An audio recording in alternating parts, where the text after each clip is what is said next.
Welcome to the Bell Midnight. On this episode, we'll be talking about simulation theory, computers the size of stars, post-scarcity societies. I'm your host, Joseph Michael, joined by John Mack. Let's get right into it. Computers the size of stars? Haven't they learned how to make them smaller yet? Did they just keep getting better computers and they went from wall-mounted computers all the way up and just kept getting bigger? Yeah, pretty much. Oh, that sucks. I I don't just need a know. lot of fans. No, it's not. No, that's the thing. It doesn't need the fans. So they worked out the heat problems, but they didn't work out the size problem. They worked out the heat problem. Anyway, please continue. All right, so simulation theory. Have you heard anything about it before? Here and there, from what I've heard, it's been interesting. So Elon Musk and Neil deGrasse Tyson are big fans of it. Did you know that? I had heard that. I mean, Elon Musk is Elon Musk. All right, so simulation theory. Simulation theory. It was first thought up after a teenager saw The Matrix. Yep, exactly. So the popular version of simulation theory that we know today was put forward in 2003 by Nick Bostrom. Wait, when was The Matrix made? 1999, I think. Yes. So All right, I just wanted to. I was just curious. It just popped in there. I wanted to. has nothing to do with this. The Matrix has nothing to do with our simulation theory hypothesis. I'm not implying that correlation equals causation. I'm just saying, It had nothing to do with the Matrix. It had everything to do with the Matrix 2, though. Oh God, that's worse. That's worse. Right. So the year is 2003. A lovely summer day. Nick Bostrom from University of Oxford comes forward and puts forward the simulation theory argument. Okay. So, his argument is based on what they like to call a trilemma argument because it has 3 points. He proposed a trilemma that he called the simulation argument, but despite the name, Bostrom's simulation argument does not directly argue that humans live in a simulation. Instead, Bostrom's trilemma argues that one of these 3 unlikely semi-propositions is almost certainly true. Okay. You got me, so. The original 3 points of the argument were very convoluted and gobbledygook, so I rewrote them for you. Oh, no Moonspeak? I was hoping for Moonspeak. And we'll get into why that was gobbledygook. But point number 1, civilizations can't do ancestor simulations because they are extinct, or it is impossible to do these simulations. Could you clarify? What do you mean by ancestor simulations? The thing is, if you're going to do a simulation, you're likely to do a simulation about your past. I mean, look at what the kind of things we do today with video games. Yeah.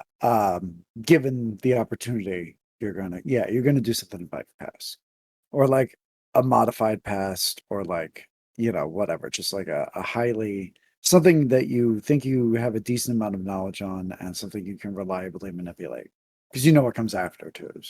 So, like I said, civilizations can't do these simulations because they're extinct or it's impossible. So either the Fermi paradox, rate filters is what we're talking about. So if you're familiar with the Fermi paradox, if the universe is so big and so vast, why do we not see any alien life in it? Because it's too far away. Yeah, or, the great filters wiped them out before they could become spacefaring civilizations. Okay. So they can't do their sims either, because they got nothing.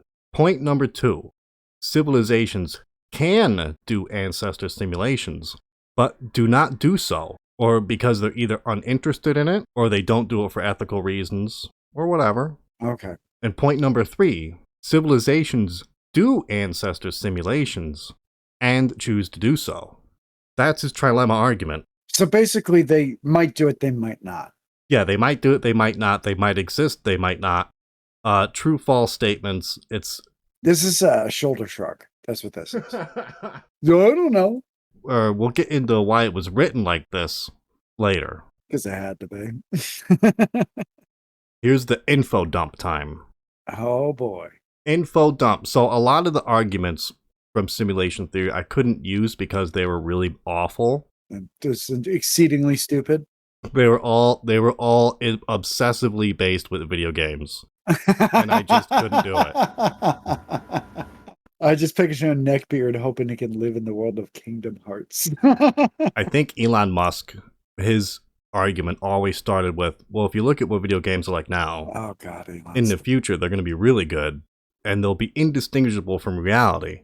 And it just goes on, and look, I'm going to help you out. Okay, please do. If you're running an ancestor simulation, for example, the simulation of this ancestral life would be completely indistinguishable from reality to this simulated ancestor, as opposed to simulating something like another alien world or a different universe, because then you have to play around with all these unknown variables. So it's very easy to simulate your own past because that's something you understand very well. And another thing about running an ancestor simulation is you don't actually have to run exact history. You don't need to do Earth's exact history. You can do all kinds of what-if scenarios. Oh, yeah, because those who are in it wouldn't know any better anyway. Exactly. So you can do all kinds of nonsense. Like, what if the Romans' empire never fell? Something like that. What if they build a rocket ship to fight the Soviets? I mean, Yeah. you know. Okay, gotcha. Right. So one of the major arguments against simulation theory is, well, where are you getting a computer to run this? Were you going to run this on an Intel? Yeah, exactly. It's a lot of processing power, just like computing how every grain of sand is going to interact with the waves. Like, you can't afford to take shortcuts because if your shortcuts gets noticed, no. That's one of the arguments against it, is you don't currently have the power to do it. And yeah, sure, in the future you'll have better computers, but are you still going to have what you need to run a simulation that can apparently simulate the universe? By layman's terms, how we do things, you can't really program that. You'd have to have a computer dynamically do that. But you can run a simulation like that. Matter of fact, you can run thousands of them. Now your processing power or whatever is being used is increasing exponentially. The argument is, in the future, we could advance to where we can compute at the Landauer limit. What's the Landauer limit again? We're going to run our simulation near the Landauer limit. You can hypothetically run 1 million human minds with the same energy to run a light bulb. This is a theory, right? Well, the Landauer limit is math. Okay. But hypothetically speaking, you could do that. I'm going to take it at face value, sure. Okay. This is the minimum energy at any given temperature needed to flip a bit. That's what the Landauer limit is.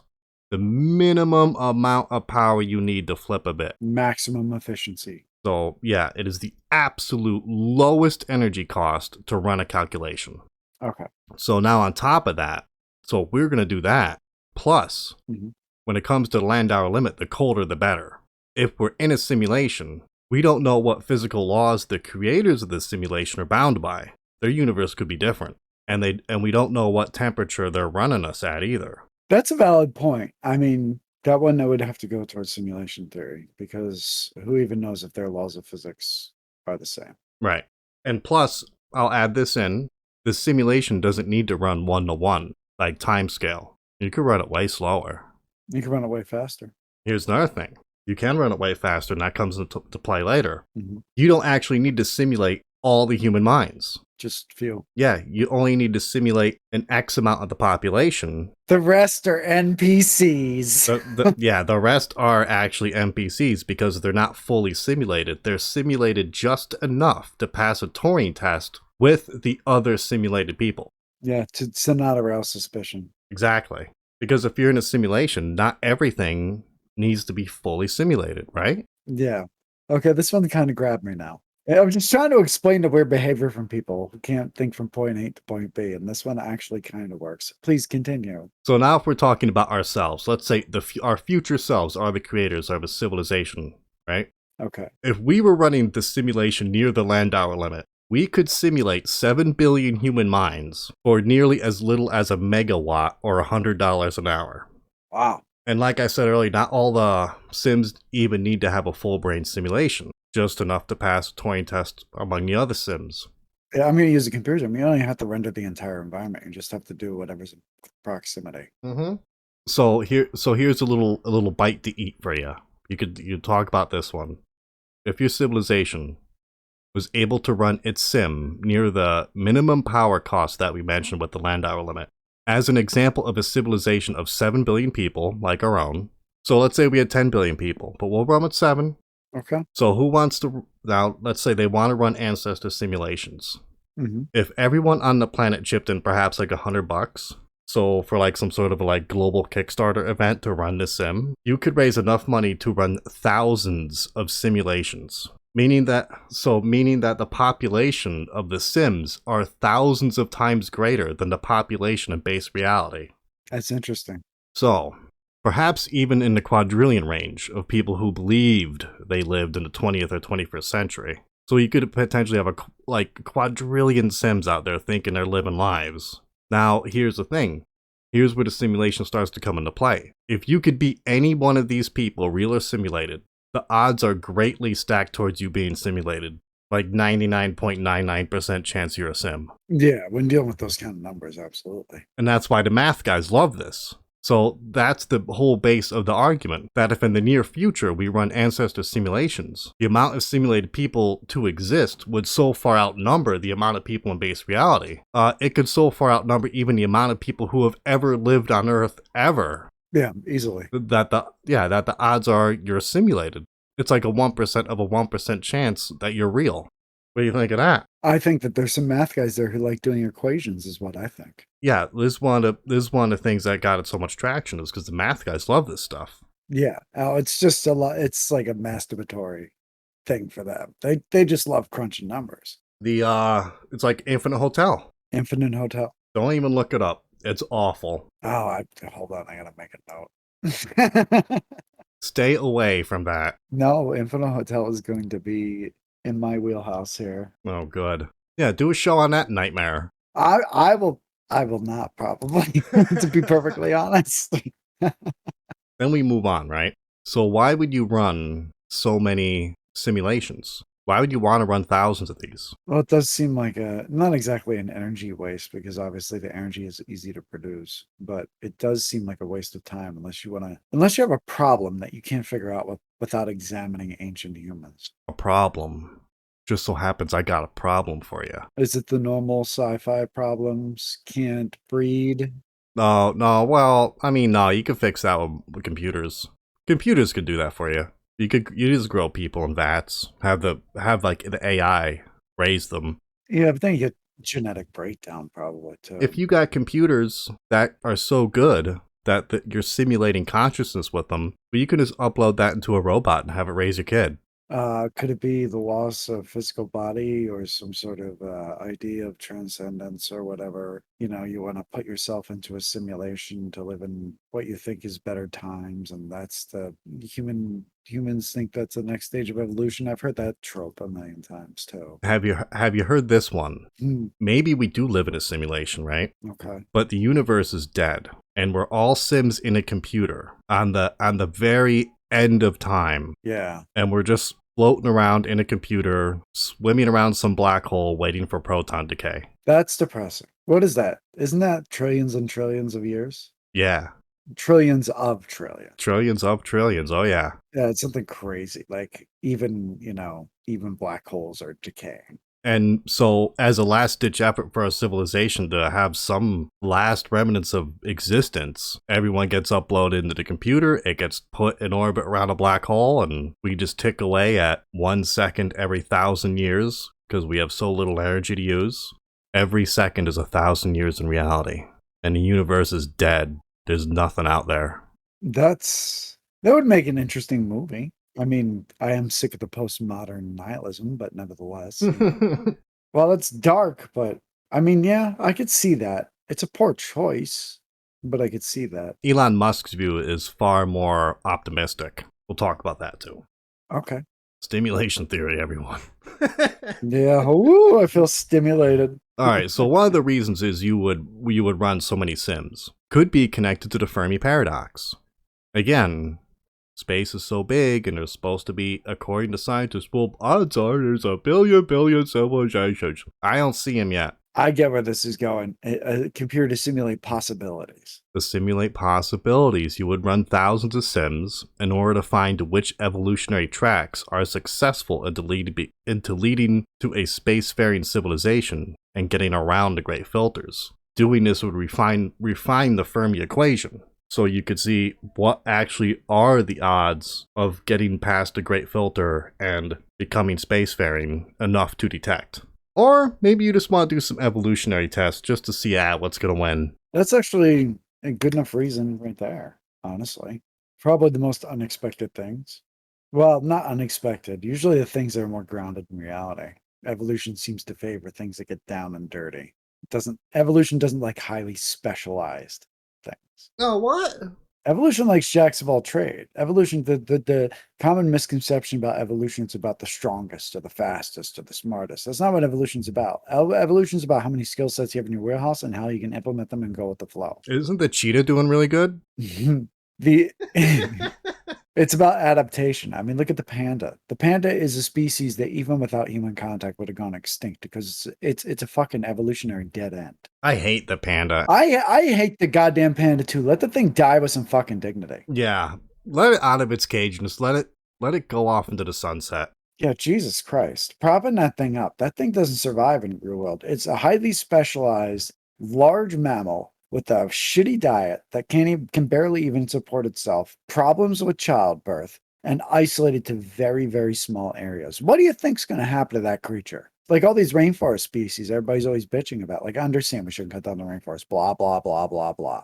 But the problem with that is all those species are only able to live there. The rainforest, no matter for humans, is going to eventually be gone. It's going to be gone, and all those species are going to die because that's the way the earth works. Things change. They're all gonna die, kid. All those heavily specialized species are dead ends. That's why you got a bunch of chimps walking around right now with multiple skill sets. But hey, whatever. You don't see any dinosaurs, do you? Dinosaurs didn't even exist. I don't even see ghost dinosaurs. Yeah, there should be ghost dinosaurs or, Dinosaur, yeah, if dinosaurs are real, how come I don't see any ghost dinosaurs? That's right. every ghost has, although they might be the ones that you can't see. This is a stupid fucking conversation. This is exactly what I expected to happen with simulation theory. Yeah, it's great. So moving on. So we just talked about why we would run Sims because of maybe an evolutionary game. So the Sims don't even need to be in real time, as we said earlier, but this is when it comes into play when we're going to talk about post-scarcity societies. Now it gets a little more interesting rather than just his pub argument. So some people that believe in simulation theory like to talk about post-scarcity civilization, because here's the idea behind that. Let's say you have a ancestral simulation, but you right now, right, you can be plugged into it and you can live whatever life you want, and it will suppress your current memories so you can have a genuine experience in the simulation. So you can live an entire life there. As we touched on, the simulation doesn't need to run 1-to-1. You could potentially live a whole life in the sim in an hour, 3 hours, 6 hours or so, right? Yeah. Then upon living that life and dying in that sim, you wake up at some museum that has these ancestral sims, and you get to keep those memories, that experience, those skill sets possibly, making you richer for it. And that's cheating. It's not cheating. That's cheating. Well, I guess not. But so that, what's kind of strange is that has connections to religion with reincarnation. Well, yeah, it's kind of the same thing. Talk about the soul and stuff. Because, sometimes you hear these reincarnation stories where they say, well, there's another world where we plan everything out. We have these soul packs and stuff. You hear that, the New Age spiritualist stuff. Yeah, and then there's like the cooling off period and stuff like that and all that stuff. And then we come down, we live our life, and then we go back to our other world. Mm-hmm. That's not the simulation. And we make another stupid soul pact and come back. Here's my problem with this stuff, though. I mean, yeah, but then you could.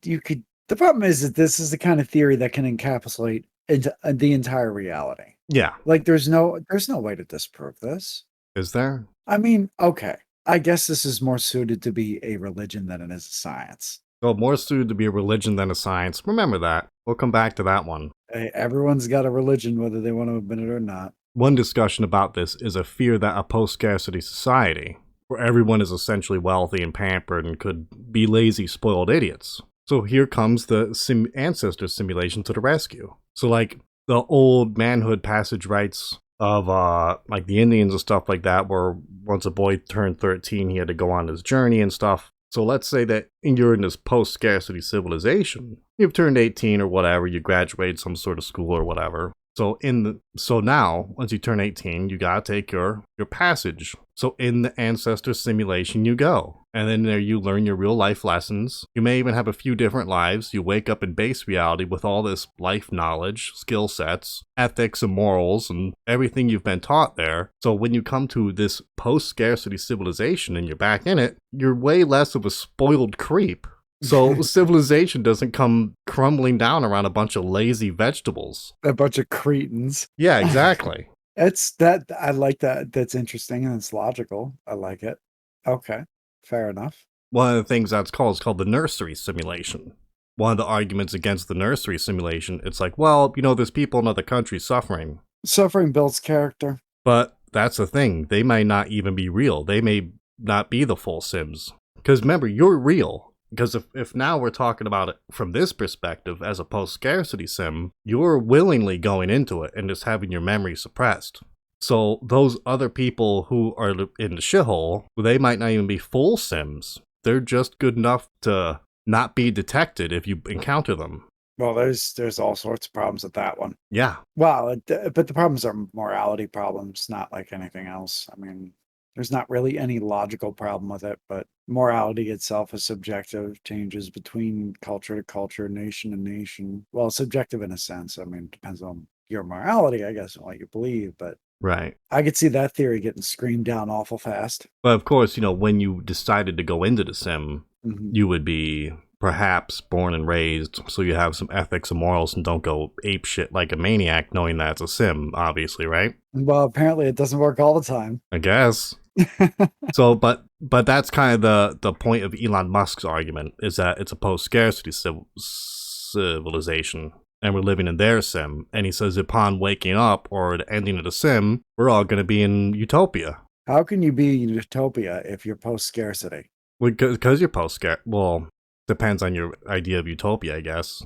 Yeah, I suppose so. There's just something fundamentally that disagrees with human nature on this. I can't put my finger on it, but obviously there's a lot of things wrong with it because it's a bunch of people just going, what if? It's like a bunch of drunk guys or high guys trying to figure out the universe. You know what I mean? You've been in those conversations before. Are you trying to say this entire episode is what if? It doesn't feel right. It feels like and here's my problem with it. It's too perfect. It's too perfect a solution. It isn't messy and it accomplishes everything that it needs to accomplish. That's not possible. It's Universe doesn't work that way. perfect. It's Okay, perfect. gotcha. Come on, it's perfect. And not to mention the problems you're going to encounter with that. Like, I can't even imagine the myriad of problems that's going to come back from people who have lived multiple lives, or some of them miserable, some of them not so miserable, some of them having power, some of them being weak. Like, Jesus Christ. It sounds like you're compounding the problems that already exist in your society. People are going to go fucking ape shit. Like, you could pick what you want. You want to be an NFL star? You want to be a pop idol? Yeah, but I mean, like, if you're talking about all those professions, dude, most of those people are miserable. Yeah. You want to be rich?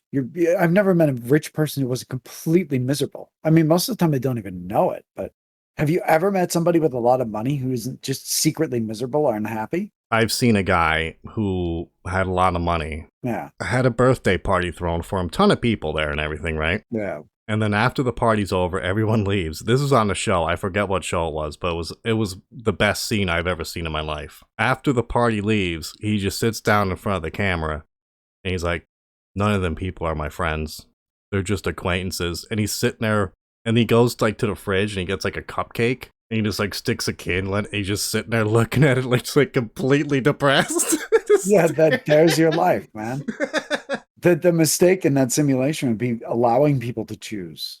You shouldn't have to choose. You have to, and what's to be learned if you get to choose that? Like, if the whole simulation theory is to build character and to make better people in your post-scarcity society. What the hell are they going to learn if they get to pick to go into some prominent position? Maybe now it's just a pastime. You just do that in a weekend. Now that I could see as a form of entertainment, I get it, but I just don't think people are going to come back mentally. Like, are you going to retain all of your memories from this simulation? Like, what's that going to do to somebody? See? Maybe it's not even possible. Yeah, I don't think it is. Maybe we're just saying shit. Yeah, maybe. Maybe they're just saying shit. Maybe we're just saying shit, right? Gotcha. Okay. So I want to talk one more thing about the nursery simulation because we're totally in one and I can prove it. Okay. This ought to be good. I want you to think about this one. If you're going to make a simulation, you likely, or you shouldn't at least, create it with a bunch of paradoxes or contradictions.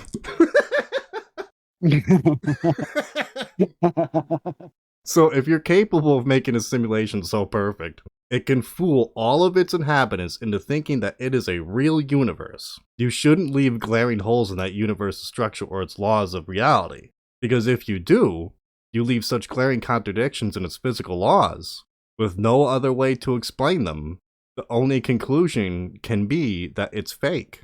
You have a poor simulation. Hey, listen, buddy.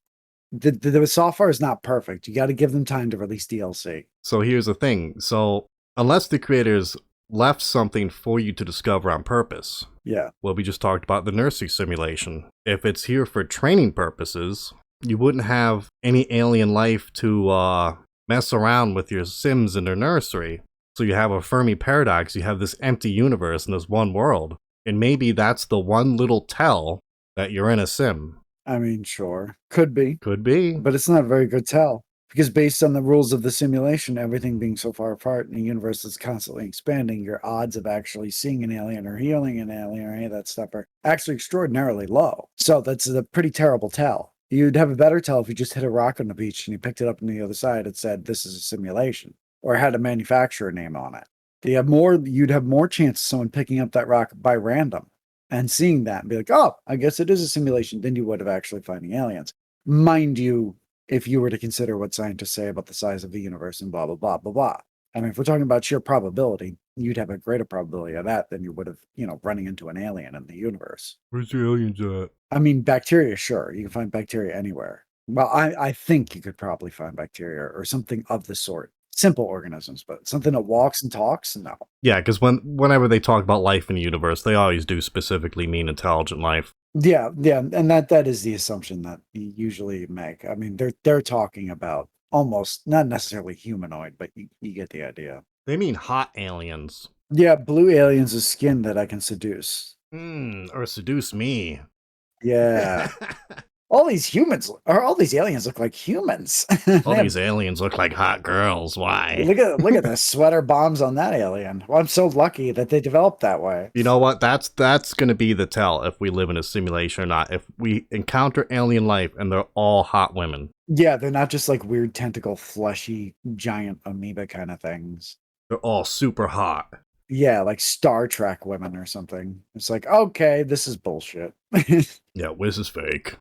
although you could say that the conditions for proper evolution and advancement are, the universe operates on a set of laws, and maybe certain equipment and certain things make evolution more feasible getting to that point. So the argument could be made that, hey, evolution doesn't have many paths to the top. Maybe this is one of the paths. I don't know. Or maybe they'll come back to the whole Earth was seeded by another civilization, and they were the ones that seeded it. Yeah, so even that wouldn't be a very good tell for simulation theory. So I don't really see them putting a tell in there because it's just not going to work. So, I mean, to go on that, if you're inside a simulation, you cannot determine if you are inside one by any experiment you can perform inside one. You can't tell. But we're going to try. Okay, let's do it. We got this. But not yet. Have you ever heard of a Matryoshka brain? No, this will be the first time. The Matryoshka brain is our star-sized computer. And hopefully the last time. Oh, okay. Why? No, it's just... Please continue. I love this. This is enriching my life and knowledge base. Right, so the Matryoshka brain is a proposed future tech for a Kardashev 2 civilization that would build a computer the size of a star, encompassing the star, using the energy of the star to do computations. Yeah, that seems wise. A lot of energy to be had there. So it's entirely geared towards maximizing computer power, converting nearly all of the star's power into computing power. So it could potentially simulate trillions upon trillions of human minds, or simulate the entire universe. It's going to need a wicked liquid cooling system, let me tell you. No, it works with heat, man. It needs the star's heat. Oh, okay. But that's the idea, is a post-scarcity civilization would use something like this Matryoshka brain to run all of its sims, because it could. Yeah, I mean, those societies do a lot of things just because they can. Do you know who Sabine Hassenfelder is? Oh, yeah. Yeah. No, not at all. She's the theoretical physicist. Okay. She calls simulation theory pseudoscience. I wouldn't even call it that, but okay. She says one of the major problems with it is assuming there's another level to reality, and that someone or something else controls reality. That's a bit of a problem in her book. Why? It's a lot of mixing science with religion. Well, yeah. I would say the counter argument to that, not to play devil's advocate here, but the counter argument to that is if religion has any truth whatsoever, it would have to mix with science because science is the foundation of the universe. So religions and science would mix. Well, she's got a rebuttal for you. How about that? Oh, I'm dying to hear it. You know what she says to you? What? So Nick Bostrom says that you can simulate the universe using computer code because a lot of the universe can be very closely related to mathematics, right? Okay. Nope.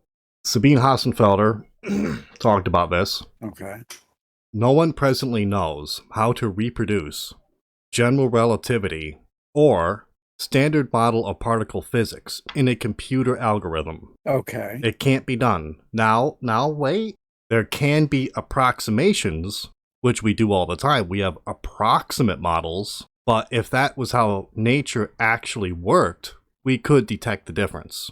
So 2014, there was a paper called Constraints on the Universe as a Numerical Simulation, which went and sought out to look for these oddities in its behavior. They looked for signs that the natural laws proceeded step by step, like that of computer code, but their research has come up empty-handed.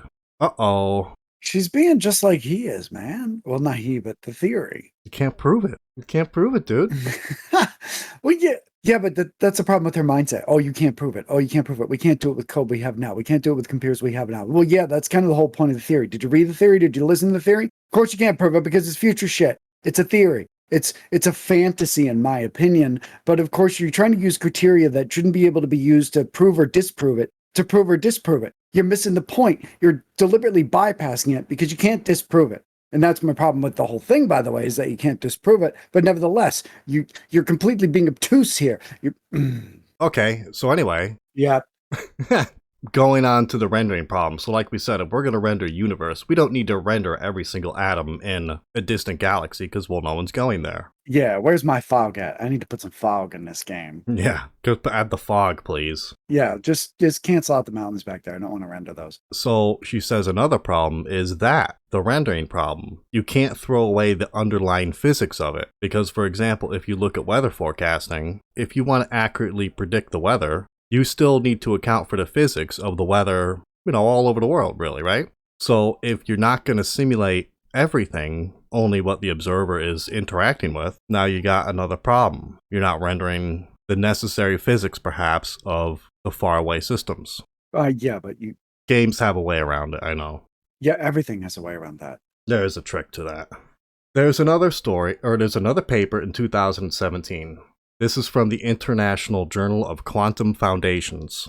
This is big deal. This is big dick stuff here. Yeah, the quantum stuff, put in an apple and out pops a whale. So, so this is on testing the simulation theory, a 22-page paper that, look, it wasn't a very good read, and there was a lot of diagrams showing them setting up the experiment, and How are they experimenting with quantum physics? But they don't even understand quantum. Here's a little bit I was able to pull from the paper. So they were doing the double slit experiment, and they were doing it in various different ways. They had 3 different ways they were doing it. So they concluded that if you're on a simulation, so they proposed that it's going to render the way kind of like a video game does, where it's only going to show the person what they're interacting with. It's not going to render unnecessary data. Yeah. So they said the VR server can adjust its rendering to the intent of the experiment.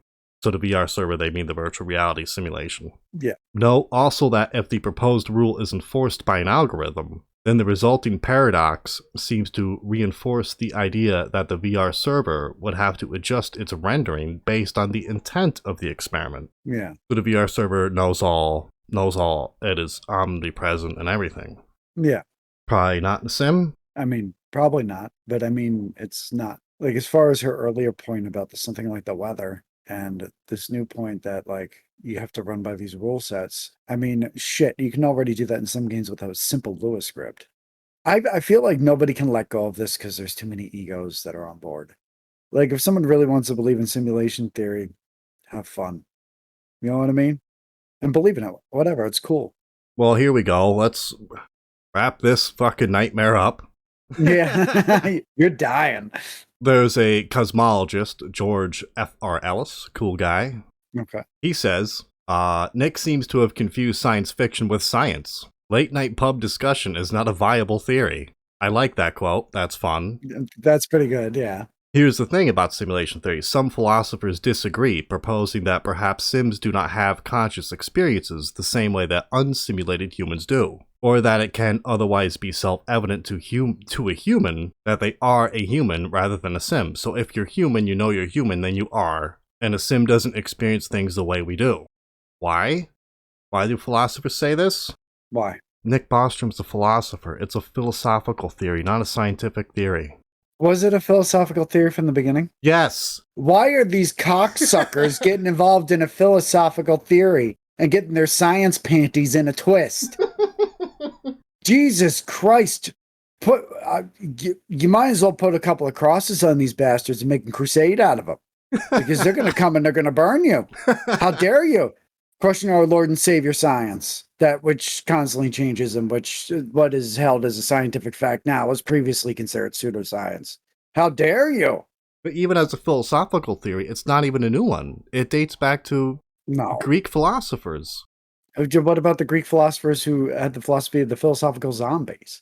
That was essentially an NPC as well. They said that some people didn't have souls. There was an old story about an ancient philosopher who connected scenes in paintings to scenes in reality, that we were living in a painting. We were living in a dream. Yeah, same shit. There's tons of stuff like that.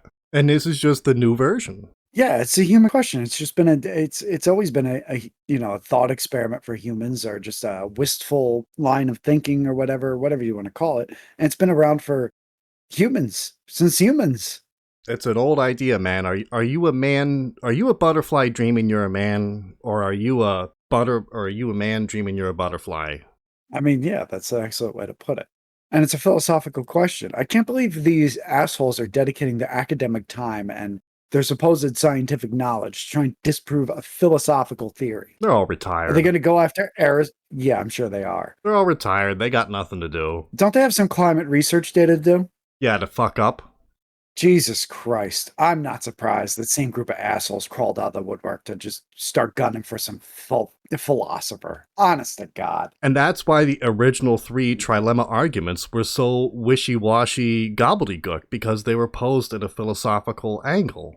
Yeah, and philosophy is always, it's always cloudy. I mean, it's got its uses. I'm not putting down philosophy.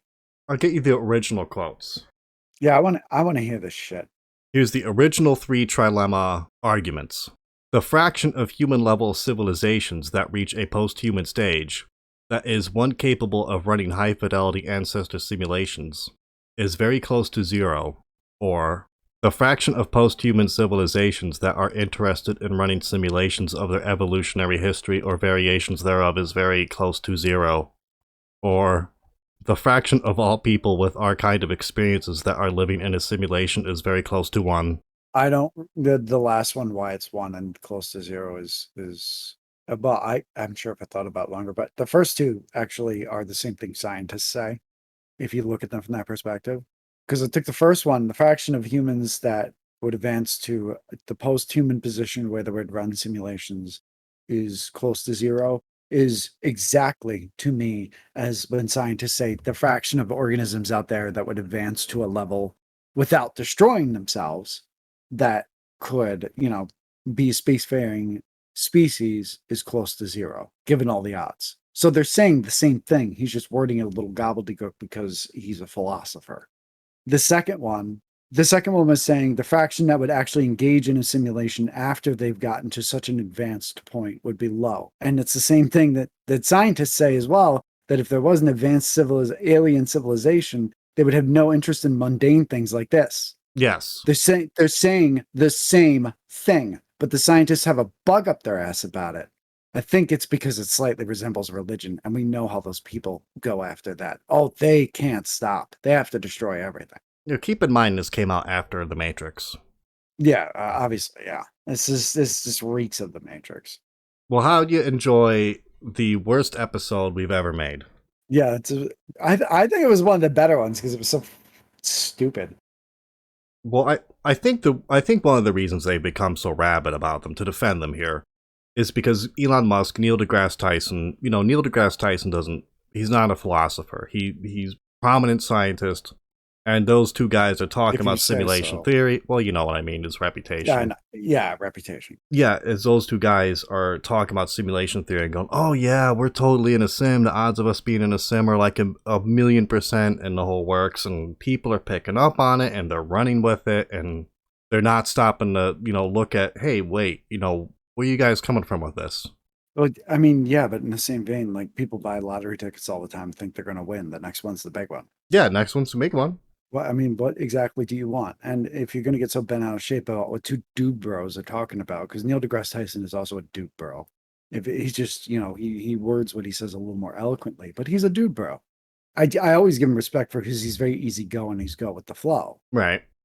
I do like how he tries to make things a little more understandable. I think it's an excellent quality to have, especially in his profession. But like to get bent out of shape about it, like, did this interfere with CERN's research? I mean, did something happen at DARPA? Did Neil deGrasse Tyson's offend somebody at like what's going on? Like, calm down. Yeah, in my head.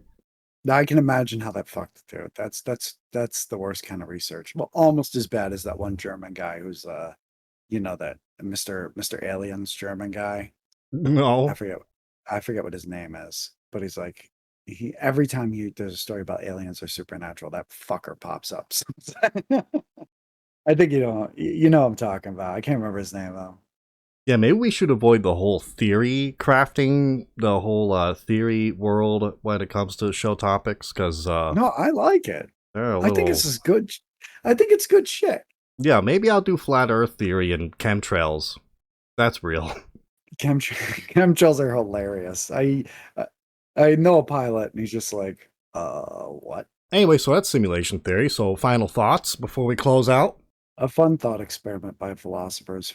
Just don't get a scientist involved in anything fun because they'll ruin it. Yeah, it was a fun time and intellectual masturbation. Yeah, intellectual masturbation is what we call it. That's all it was. Yeah. So anybody's listening, you don't have to devote your life into debunking them. Most of us don't believe this.